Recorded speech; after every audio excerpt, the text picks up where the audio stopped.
گوند کتیرہ کے جو حیران کن فوائد ہیں میں ان کے متعلق آج آپ کو بتاؤں گا۔ گوند کتیرہ ایک انتہائی فائدہ مند چیز ہے جو کہ اللہ پاک نے انسان کے لیے بہت ہی فائدہ مند پیدا کی ہے۔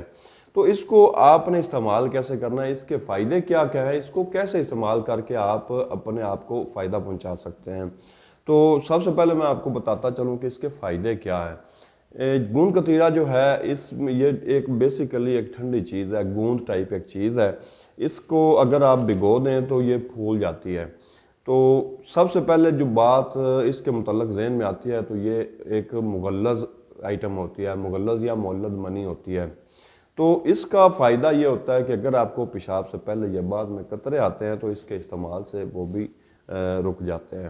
اس کے علاوہ آپ کو اس کا فائدہ یہ ہوتا ہے کہ اگر آپ کو معدے اور جگر میں گرمی محسوس ہو رہی ہے، آپ محسوس کرتے ہیں تیزابیت بڑھ چکی ہے، گرمی آپ کو زیادہ محسوس ہو رہی ہے، تو اس کو آپ استعمال کر سکتے ہیں، اس میں بھی یہ فائدہ مند ہوگا۔ اگر آپ کو لوز موشن لگ چکے ہیں اور اس کی وجہ جو ہے وہ صرف معدے میں تیزابیت ہے، گرمی آ چکی ہے اور تیزابیت کی وجہ سے جو ہے معدے کی پکڑ ختم ہو چکی ہے، معدہ جو ہے کسی چیز کو ہضم نہیں کر رہا یا کسی غذا کو روک نہیں رہا اپنے اندر، تو اسی صورت میں بھی آپ اس کو استعمال کر سکتے ہیں۔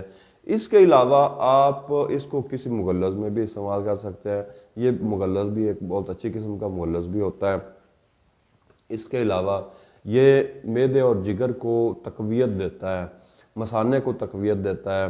اس کو اگر آپ نے استعمال کرنا ہے تو اس کا طریقہ کار کیا ہے وہ آپ نوٹ کر لیں۔ اس کو آپ نے رات سوتے وقت اتنا سا گوند کتیرہ، تقریباً اس کو ہم کہتے ہیں 4 ماشے، یہ آپ نے کسی برتن میں، کسی مٹی کے برتن میں بھگو دینا ہے پانی کے اندر۔ اگر آپ کو چاہیے کہ آپ اپنے اس کے گرمی کو دور کرنے کے ساتھ اپنی طاقت بھی چاہتے ہیں تو اس کے اندر دودھ استعمال کر لیں۔ اگر آپ چاہتے ہیں کہ صرف اور صرف گرمی کو دور کرنا ہے تو اس کے اندر آپ دہی یا لسی وغیرہ استعمال کر سکتے ہیں۔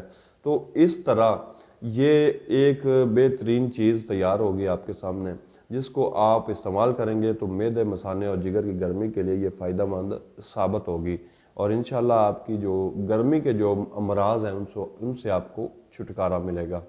تو اس کو استعمال کیجیے گا۔ حکیم محمد احمد کو اجازت دیجیے۔ اللہ حافظ۔